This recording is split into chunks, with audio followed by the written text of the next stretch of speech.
अध्यात्म विश्व विज्ञान यूट्यूब चैनल के सभी प्रेमी पाठकों का हार्दिक स्वागत समादर करते हैं। शंका समाधान के इस सत्र में आया हुआ प्रश्न अत्यंत मौलिक, अंतर्मुख करने वाला और हम सभी को जागृति देने वाला ऐसा अद्भुत और सारगर्भ प्रश्न आया है। आइए उस प्रश्न का विचार करें, मनन करें, चिंतन करें और जो सारभूत यानी जैसे दूध से घी निकलता है, ऐसा कोई सारभूत सिद्धांत अपने हृदय में निश्चित करने का, उस सिद्धांत का निश्चय करने का ही हम यानी प्रयास करेंगे। प्रश्न है श्री विजय शंकर तिवारी जी। श्री विजय शंकर तिवारी, इनका फेसबुक से प्रश्न है और उस फेसबुक के प्रश्न पर फेसबुक में ही उत्तर न देते हुए हम इस यूट्यूब चैनल पर स्वतंत्र एक एपिसोड बनाकर उसका उत्तर इसलिए दे रहे हैं कि प्रश्न अगर अल्प शब्दों में उसका उत्तर दिया जाए तो उसका निश्चित बोध नहीं होता और ये संशय बना ही रहता है कि वो क्लियर नहीं हुआ और ये क्लियर नहीं हुआ।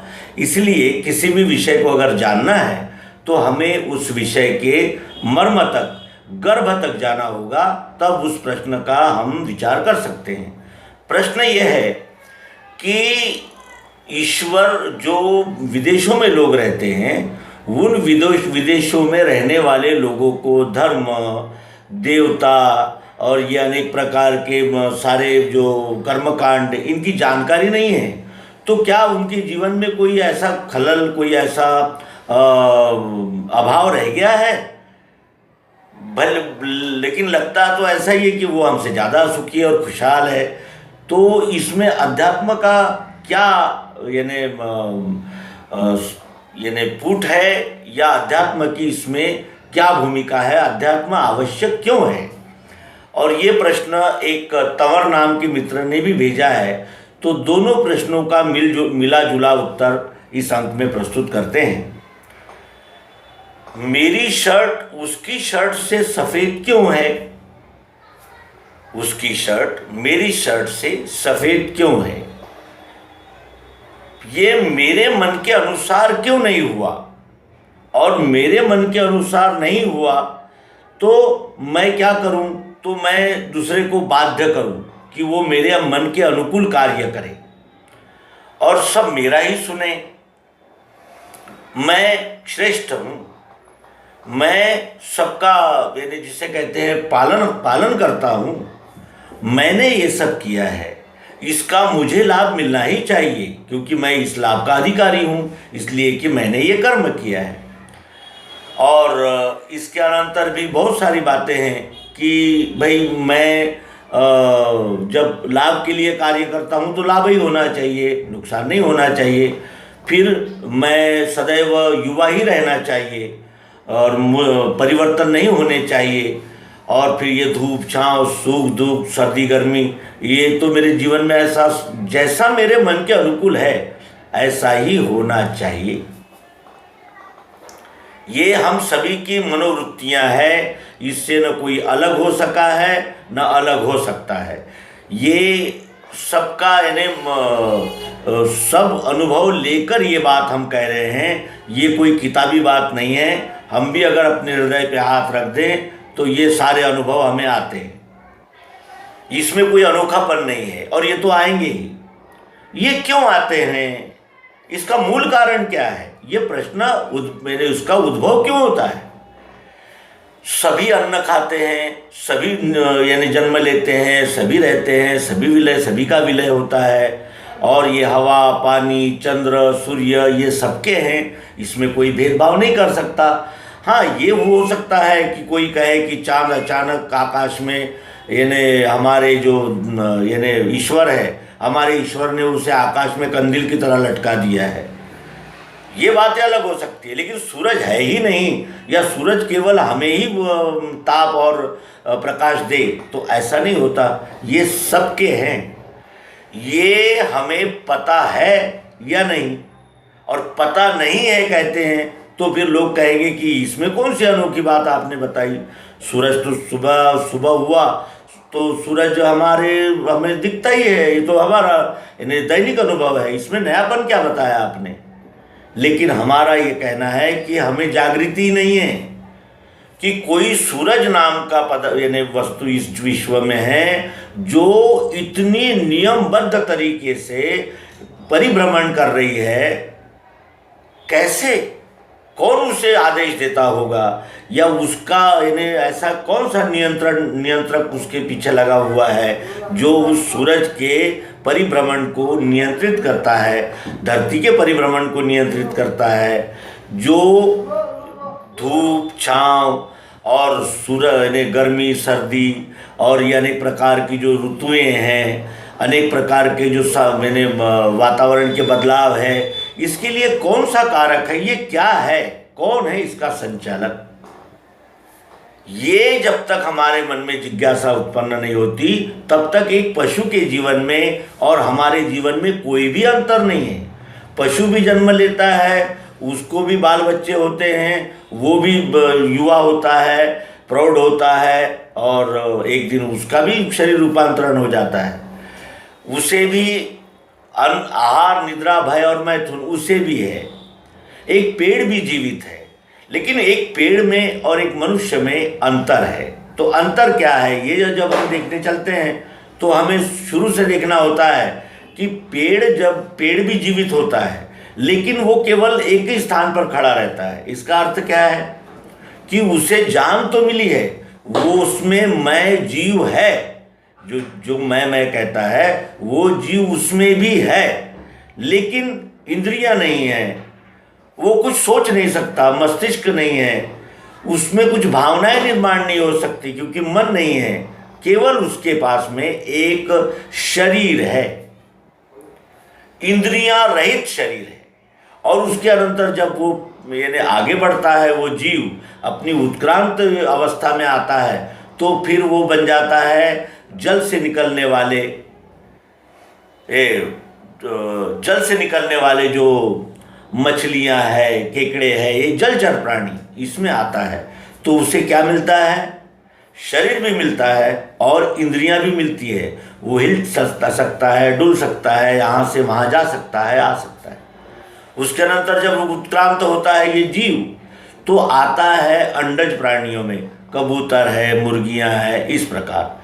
और उसमें उसे मन भी मिलता है, शरीर भी मिलता है, इंद्रियां भी मिलती है और मन भी मिलता है, क्योंकि वो हमें लड़ाई करते हुए नजर आते हैं कभी कभी। इसके अनंतर ये जीव जब उत्क्रांत होकर आता है तो उद्बीज बनकर आता है, जैसे घोड़ा है, बकरी है, गाय है, बैल है, शेर है।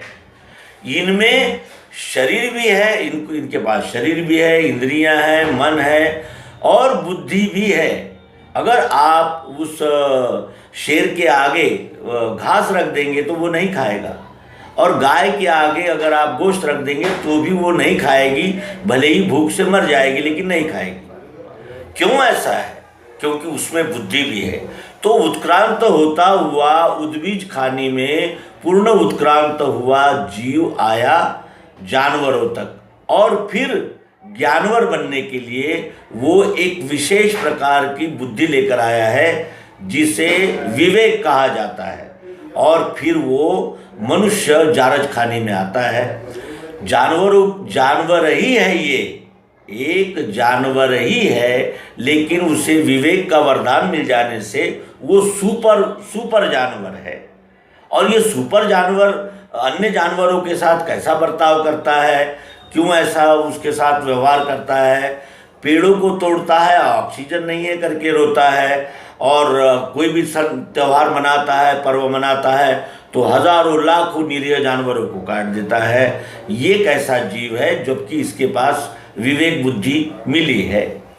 और यहाँ फिर विचार शुरू होता है कि पशु जो आहार निद्रा भय मैथुन में ही लिप्त है और वहीं उनका जीवन समाप्त है, और उसके अनंतर पशु मनुष्य जो कि पशु तो है ही, यदि आचरण से तो आहार निद्रा भय मैथुन में ही इसका संपूर्ण जीवन समाप्त है, साथ ही उसके पीछे मन भी लगा है, यानी कामनाएं, भावनाएं, ये पशु मनुष्य।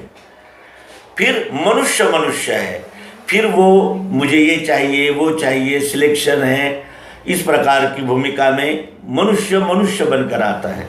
फिर मनुष्य ही जब ये जागृति आती है कि क्या केवल ये निर्माण होने वाला, कुछ दिन रहने वाला और रूपांतरण होने वाला शरीर ही मैं हूँ, शरीर से मेरा क्या संबंध है, शरीर कैसे बना है, शरीर का निर्माण कैसे होता है, शरीर का विघटन कैसा होता है।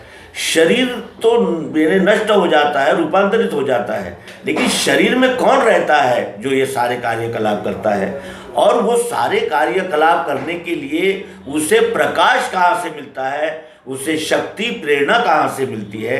ये मन में जब विचार उदय होते हैं तो उसे नर कहते हैं, जो नारायण बनने के मार्ग में पहली यानी चौथी सीढ़ी है। और सभी का उद्गम, चाहे वो कोई अवतार हो, कोई संत हो, महात्मा हो, सबकी शुरुआत इसी तरह होती है। मैं जागृत होता है तो वो उद्भिद से प्रवास शुरू होता है और अंत में मनुष्य बनकर नर का नारायण होकर उसका यानी समापन होता है, ये सफ़र। और ये सफ़र क्यों है? क्योंकि जब वो मैं उठा, मैं की जब कल्पना उठी, तो मैं केवल सीमित इतना ही हूँ, ये भूमिका लेकर वो मैं उठी थी कल्पना।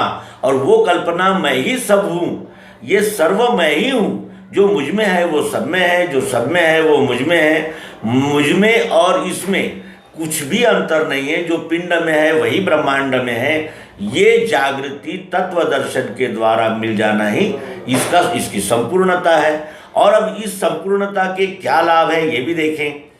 तो ये संपूर्णता जब मिल जाती है मनुष्य को, जब यानी एकत्व का अनुभव आने लगता है या आ जाता है, या उस अनुभव पे मनुष्य जब आरूढ़ होने लगता है, तो सबसे बड़ा लाभ होता है कि उसमें एक प्रकार का स्थायी संतोष आ जाता है। क्यों? क्योंकि जब तक वो अपने आप को नाशमान शरीर मान रहा था, तब तक वो भोग, ऐश्वर्य, मान, सम्मान इन्हीं को ही संपूर्ण मानता था। लेकिन जब उसने अपना वास्तविक स्वरूप देख लिया, तब उसके ये ध्यान में आया कि ये रूपांतरण होने वाले हैं, ये बाह्य अंग है, ये क्षर है, लेकिन इसको प्रेरणा अक्षर ने दी है, जो सर्वत्र व्याप्त है और जिसका कभी नाश होता ही नहीं। और ये बोध होने पर उसे एक स्थायी समाधान की प्राप्ति होती है। साथ ही उसमें उसके छल, कपट, मत्सर, बेईमानी और इस प्रकार की जो द्वैत भूमिकाएं हैं, वो भी संशय भ्रम से रहित हो जाता है वो। और इस तरह वो जो उद्भिद से निकला हुआ जीव नर बनकर नारायण में विलीन हो जाता है। नारायण में विलीन होने का अर्थ ये है कि जो वो क्षुद्र अपने आप को एक 3.5 हाथ का जीव मान रहा था, वो अपने आप को विराट अनुभव करता हुआ उसी विराट में लय को प्राप्त करता है। पुनरपि जननम पुनरपि मरणम पुनरपि जननी जठरे शयनम, ये चक्र उसका वहाँ खंडित हो सकता है। लेकिन अगर ये जीव भावनाओं की यानी कल्पनाओं में और वासनाओं में ही अगर लिप्त रहा और इसने अपनी नज़र अगर नहीं उठाई, तो फिर ये चक्र अव्याहत रूप से चलता ही रहता है। जन्म मृत्यु का दुख भोगना ही पड़ता है। और ये सारा भवसागर अर्थात ये जो यानी भूमिकाएं थी, उसी को उपाधि मानकर, उसी को ही अपना सच्चा स्वरूप मानकर जीव उसमें यानी रममाण हो जाने से ही ये सारे उसे दुख बार बार भोगने पड़ते हैं और आत्मा को ये बंधन करते हैं। जो काम, क्रोध और लोभ, ये जो 3 विकार है, ये आत्मा को बंधन करते हैं और इसकी मुक्ति में वही एकमात्र बाधा है।